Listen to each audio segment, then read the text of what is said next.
هاي، ازيكم عاملين ايه؟ يا رب تكونوا كويسين. فيديو النهارده انا هتكلم معاكم عن مرطب للشعر او كريم بيرطب الشعر وبيظبط هيشان الشعر قوي قوي قوي. وعلى فكره سعره رخيص وحاجه مصري عادي جدا. مش هطول عليكم كتير ومش هعمل سسبنس جامد، فيلا بينا مع بعض نعرف ايه هو الكريم اللي انا بقولكم عليه.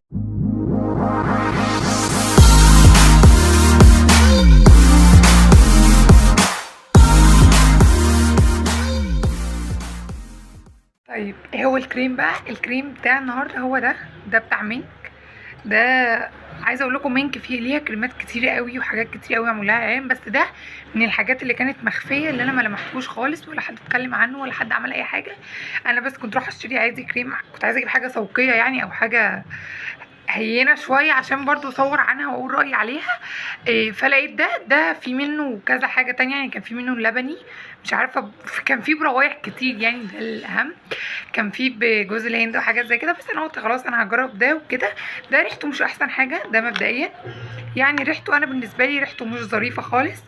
بس ترطيبه للشعر وتهدئه هيشانه لذيذه. بصوا هو السايز بتاعه كبير، بس هو من جوه فيه ايه يعني، انا عايزه اوريكم بس هو مش باين. فيه حوالي شويه قد كده اهو خالص. فمقابل ان انت هتجيبي حاجه بسعر رخيص هتجيبي الكريم التحفه ده. انا عايزه اوريهولكم. بصوا مش عارف من الاضاءه بس اوكي ماشي، هو بتاع مينك ده. هو مكتوب عليه كريم مغذي للشعر بزيت المينك قوي ولامع.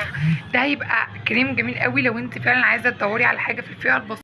برضو المعلومه اللي هقعد اقولها في كل الفيديوهات بتاعتي، عايزه تعرفي او تقري عن اي برودكت قبل ما تجيبيه، اقري عنه عن جوجل وهتعرفي اذا كان هو مناسب لشعرك او لا، واعرفي هو اصلا جاي مع مشكله شعرك ولا. يعني انت ممكن مثلا مشكله شعرك ما تبقاش هيشان زي شعري فما يعملش معاكي حاجه، بس بجد هو بيخلي الشعر، يعني كلمه ان هو مكتوب عليه للشعر قوي لامع دي، هو فعلا بيخلي فيه نسبه كده لمعان خفيفه في الشعر، فالشعر بيبقى شكله كده ايه فريش وكويس قوي، وبيهدي معاكي حوار الهيشان. يعني ممكن تاخدي الشاور وتحطيه او تحطي البرودكت اللي انت عايزه تحطيه عادي، وكل يوم كده ترطبي على الشعر بسنه منه، بجد هيبقى معاكي حلو قوي.